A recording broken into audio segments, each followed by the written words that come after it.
Hello everyone, कैसे हैं आप लोग। आज हम लोग क्या करेंगे तो क्लास 10 के लिए कुछ इम्पोर्टेंट क्वेश्चन का डिस्कशन करेंगे। किससे? तो अनुवांशिकी चैप्टर से, अनुवांशिकता और जैव विकास जो है ना, उस चैप्टर से हम लोग कुछ अच्छे प्रश्नों का चर्चा करेंगे कि क्या क्या है। सबसे पहले तो आप ये जाने कि अनुवांशिकता के जनक किन्हें कहा जाता है। तो अनुवांशिकता के जनक जो हो गए वो कौन हो गए? ग्रोगर, जोहान, मेंडल हो गए। ठीक है। दूसरा प्रश्न है कि क्या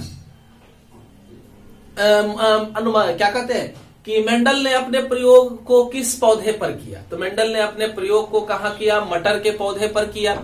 मटर के कितने विपरीत लक्षणों पर इन्होंने अपना प्रयोग किया था? तो 7 विपरीत लक्षणों के ऊपर इन्होंने क्या किया था? अपना प्रयोग किया था। मेंडल के एक संकर प्रयोग का जो हमारा अनुपात है वो क्या था? हम जानते हैं कि 2 तरह का अनुपात है, एक फिनोटाइप है, दूसरा क्या है? जीनोटाइप है। तो फिनोटाइप अनुपात क्या है? 3:1 का अनुपात है, 3 लंबे पौधे और 1 नाटा पौधा, है ना।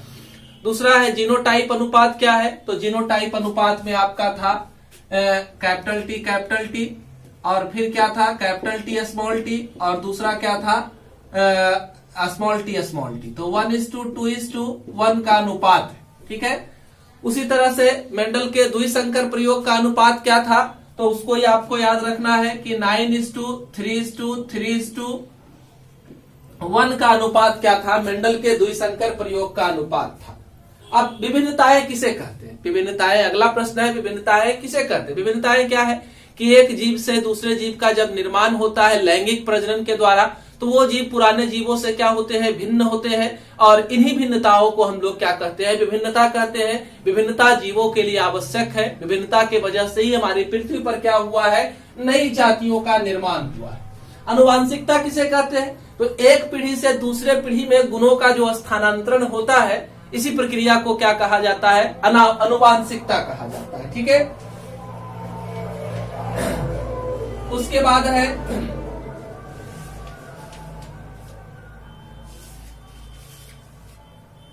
जैव विकास। जैव विकास का अध्ययन किसने किया था? तो चार्ल्स डार्विन को जैव विकासवाद का पिता कहा जाता है। चार्ल्स डार्विन ने ही क्या किया था? विकासवाद का अध्ययन किया था। उत्परिवर्तन के जनक किनको कहा जाता है? तो ह्यूगो डुबेराइस जो है वो क्या कहलाते हैं? उत्परिवर्तन के जनक कहलाते हैं, है ना। अब एक शब्द आपका है जाति उद्भवन। जाति उद्भवन किसे कहते हैं? तो पुराने जीवों से नए जीवों का निर्माण की प्रक्रिया को ही क्या कहते हैं?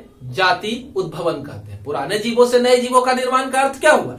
पुराने जीवों में नए नए गुणों का जुड़ाव हुआ और ये गुण लगातार क्या होते गए? जमा होते गए, और जमा होने के बाद इन्होंने क्या कर दिया? एक नए तरह के जीव को उत्पन्न किया, और वो नया तरह का जीव ही क्या कहलाया? एक नई जाति कहलाया। तो ये है जाति उद्भवन। जाति उद्भवन की प्रक्रिया जो है काफी लंबी प्रक्रिया है, लाखों वर्ष लग जाते हैं पुरानी जाति से एक नई जाति के निर्माण में, है ना। इसके लिए वातावरणीय कारक, है ना, आनुवांशिक प्रवाह, ये सब आवश्यक होते हैं, तब जाकर के नई जाति का निर्माण होते हैं। एक शब्द है HMS बीगल। क्या था, है ना। तो चार्ल्स डार्विन जो थे वो कई देशों की यात्रा किए थे, तो उसी जहाज पर उन्होंने क्या किया था? यात्रा किया था, और वो पहुंचे थे कहां? गैलापागोस द्वीप में, और वहां पर उन्होंने एक खास तरह के पक्षी को देखा था, डार्विन फिंचेज, जिसमें हर पक्षी के चोंच क्या थे? अलग अलग तरह के पाए जाते थे। तो इन्होंने इसी से विकासवाद का अंदाजा लगाया कि जैसे जैसे इन पक्षियों में क्या हुआ था? भोजन का प्रकार बदल गया। भोजन के प्रकार बदलने की वजह से इनकी चोंच की बनावट क्या हो गई? अलग अलग हो गई। तो इस तरह से इन्होंने विकासवाद का सिद्धांत दिया था।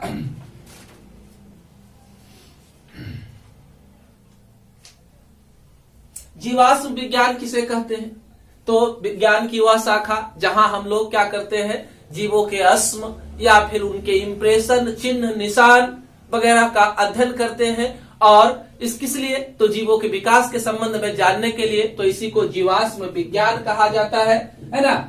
और क्या है? एक शब्द है आर्कियोप्टेरिक्स पक्षी। आर्कियोप्टेरिक्स पक्षी क्या है? तो ये आर्कियोप्टेरिक्स जो था संयोजक कड़ी था पक्षी और सरीसृप के बीच में। इसके पास जो थे पक्षी के भी गुण मौजूद थे, और क्या? सरीसृप के भी गुण मौजूद थे।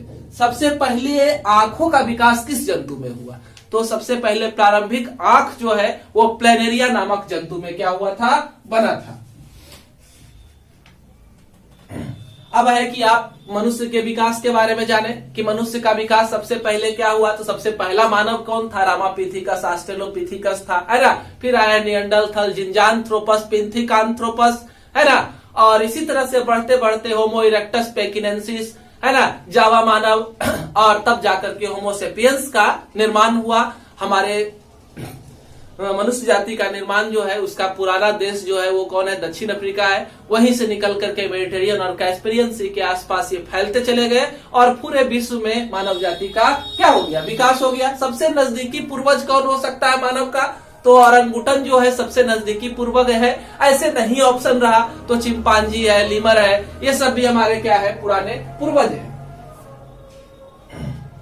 मानव में गुणसूत्र की संख्या कितनी होती है, तो मानव में गुणसूत्र की संख्या क्या है, 46 गुणसूत्र पाए जाते हैं, ठीक है।